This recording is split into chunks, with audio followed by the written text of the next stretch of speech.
తర్వాత video calls, తర్వాత క్యాజువల్గా కలిసేవాళ్ళం.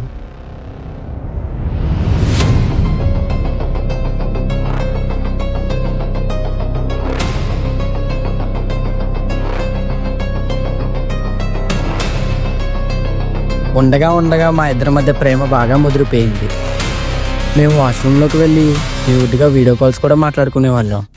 అది స్క్రీన్ రికార్డ్ తీసి నేను ప్రసాద్ బాగా ఆనందించేవాళ్ళం.